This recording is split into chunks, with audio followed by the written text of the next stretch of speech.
Pribado ang unang araw ng burol ni Congressman Iggy Arroyo sa kanilang ancestral home sa La Vista sa Quezon City.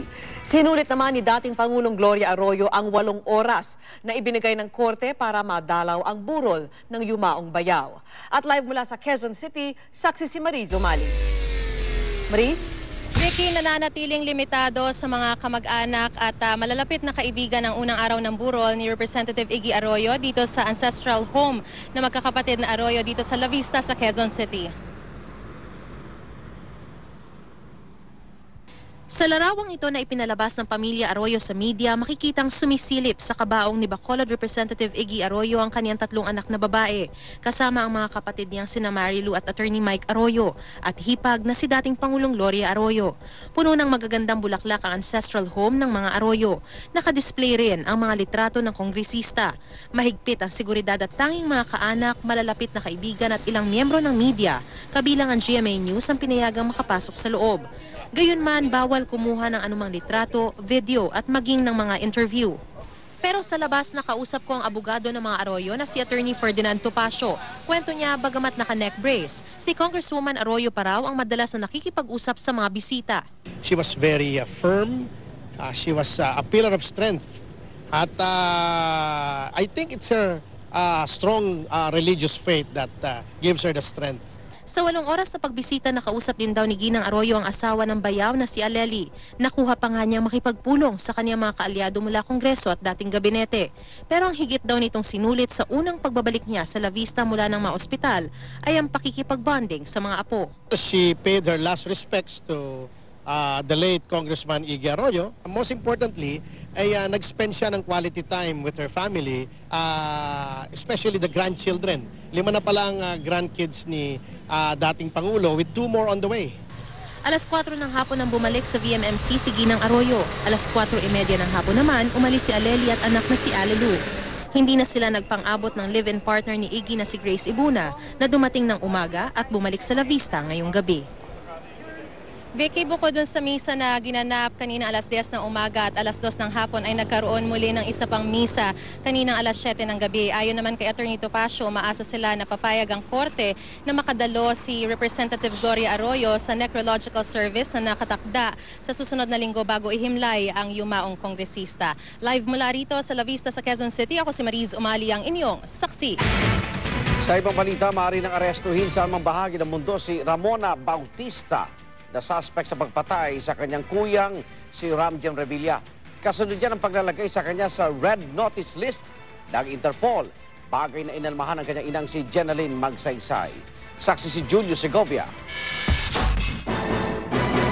Si Ramona Bautista na umalis ng bansa ilang araw matapos ang pagkakapaslang sa kanyang kuyang si Ramjen Revilla. Nasa Red Notice List na ngayon ng Interpol o International Police. Ibig sabihin, maaaring arestuhin si Ramona saan mang bahagi ng mundo sa pag-asang ma-extradite ito. Isa kasi si Ramona sa mga suspect sa pagpaslang sa kanyang kuya at tangkang pagpatay sa kasintahan nitong si Janelle Manahan.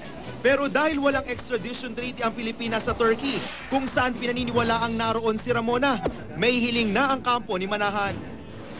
We will be requesting the assistance or the intervention of President Noynoy Aquino in petitioning or requesting from his counterpart, Turkish President Abdullah Gül, for the Turkish state to cause the deportation and repatriation of Ms. Ramona Bautista. Pero pag-alma ng ina ni Ramona na si Jenaline Magsaysay, may nakabinbin pa silang petition for review sa arrest warrant na inisyu laban sa anak. Bilang ina, masakit yon dahil tinuturing lang parang terorista yung bata, no? And at the same time, isang kahihiyan sa ating bansa ang ginawa po nila. Pinakakansela na rin ang passport ni Ramona sa Department of Foreign Affairs, alinsunod sa utos ng Parañaque RTC Branch 274. Whole departure order naman ang iniutos na ma-issue sa 6 pang-akusado sa kaso, kabilang si Ramon Joseph o RJ Bautista na kapatid din ni Ramjen. We can do it. We can finish this fight. We'll find justice for my brother and for me, for my family. Ipinagpaliban na muna ng korte ang pre-trial para sa kaso ng pagpatay kay Ramjen Revilla at ang pagpatay sa nobya nitong si Janelle Manahan. Kailangan pa raw kasi munang markahan ang lahat ng documentary evidence bago masimula ng aktual na paglilitis. Kaya naman i-reset ang pre-trial sa March 15. Ako si Julio Segovia, ang inyong saksi.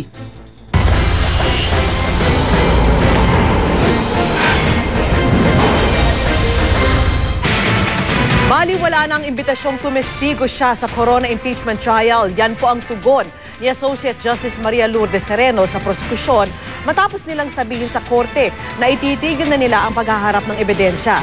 Pero si Congressman Nery Colmenares na siyang lead prosecutor para sa Article 7, hindi pa rin daw sumusuko. Saksi si Joseph Moro. You cannot close your evidence if you still have to present witnesses. The proper thing to do is to ask for continuance. We are terminating the presentation of our evidence subject to one reservation.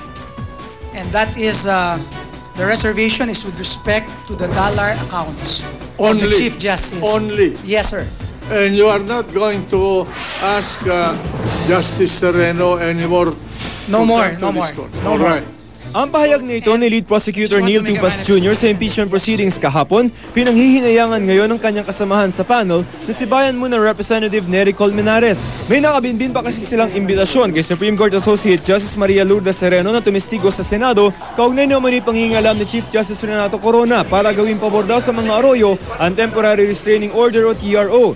Ayon kay Colmenares, ang usapan daw nila ni Tupas ay isara ang kaso pero payagan pa rin silang iharap si Sereno pag nagkaroon ng pagkakataon. Tulad ito ng reservation na ginawa nila sa umano'y dollar bank account si Corona na nakabinbin pa rin sa Korte Suprema. Siyempre, pag may napag-usapan at hindi ito nangyari at hindi mo alam kung bakit ganun ang pinuntahan, dapat talaga ilinaw, no?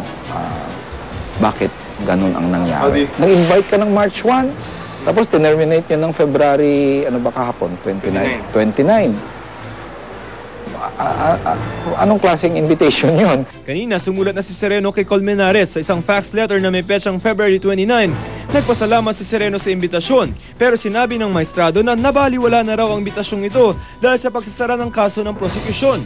Itinuturing pa naman ni Colmenares na ala si Sereno laban kay Corona. Si Sereno kasi ang nagkwento sa kanyang dissenting opinion na ipinalabas umano ni Corona na epektibo na ang TRO sa watchlist order laban sa mga Arroyo kahit hindi pa natutupad ang mga kondisyon nito. Ang TRO nagbigay daan para makalista na sa bansa si dating Pangulong Gloria Arroyo. Ito rin ang sinabi ni DOJ Secretary Leila de Lima nang humarap siya sa Senado. Pero dahil hindi siya mismo nakakita sa mga nangyari sa Korte Suprema, tila hearsay o sabi-sabi ang turing ng Senado dito. May allegation doon sa dissent na meron siyang mga handwritten notes, virtually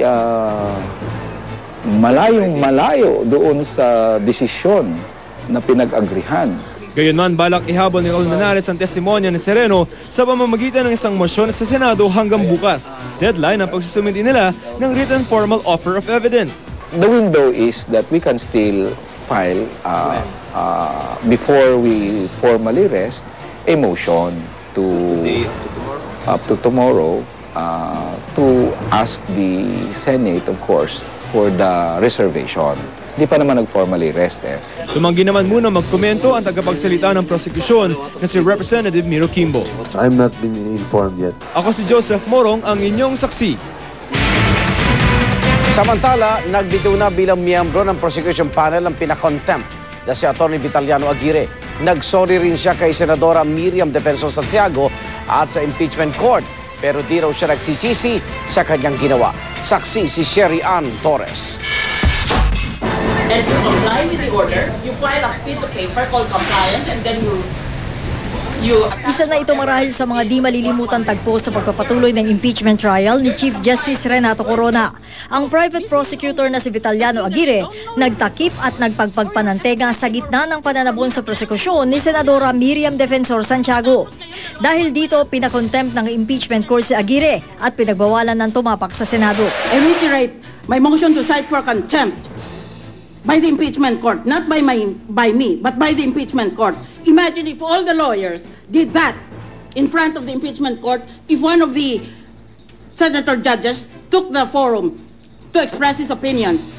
Kasi salungat sa gusto mo, kaya ayaw mo pakinggan. Kung ayaw mo pakinggan, di umalis ka sa korte. Aalis na nga po sana ako kaya lang... Granted! If that is in the form of a motion, go ahead!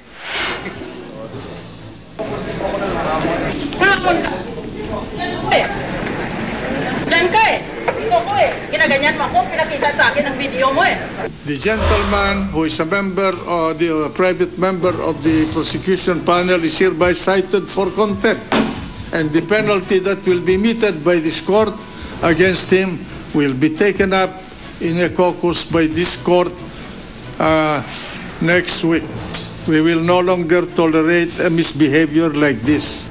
Sa aking panayam sa kanya, sinabi ni Aguirre na siya raw mismo ay nagulat sa takbo ng mga pangyayari. Di man plinano, hindi raw siya nagsisisi sa kanyang ginawa. I know that I did a little wrong in doing that, and I admit that. But sometimes you have to commit some mistakes or a little wrong, o kaya naman just to get your message across. Somebody has to give a message to her na to tone down mga ganon.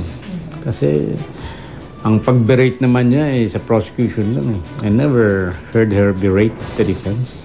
Handa naman daw si Aguirre na tanggapin ang parusa ng korte. Kasabay nito, nagpaalam na si Aguirre sa prosekusyon na magbibitiw bilang private prosecutor.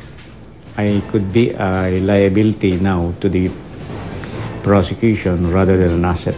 I hope that the prosecution will understand what I have done, that in my own little way I did it to benefit the prosecution. Bukod sa liham ng pagbibitiw sa prosecution panel, gumawa na rin ng sulat sa impeachment court si Aguirre para magpaliwanag at humingi ng dispensa. I'm going to apologize to the impeachment court because I said that hindi naman tama yung lahat ng ginawa ko. May mensahe rin siya para sa nakabanggang senadora. To Senator Miriam Santiago, I'm very sorry if we hurt your feelings.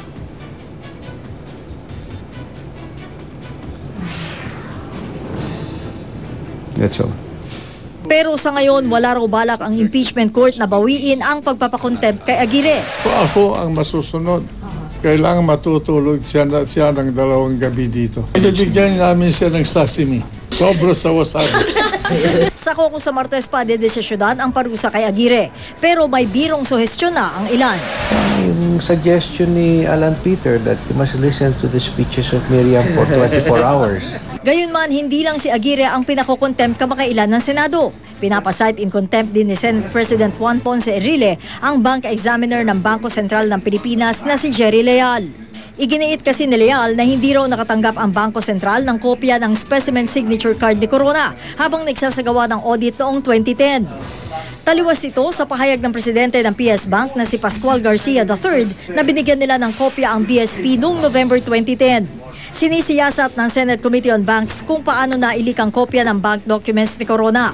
May hanggang Lunes si Leal para magpaliwanag kung bakit di siya dapat ipakontempt. Mr. Chairman, I make a motion to cite Mr. Leal for contempt for lying before this committee. And he will not be released from the custody of the Senate until he tells the truth in this committee or until the Supreme Court will issue a writ of habeas corpus against him. I never met him. I never asked for any documents pertaining to the accounts of Chief Justice Corona. It is on record. Ako si Shariang Torres, ang iyong saksi.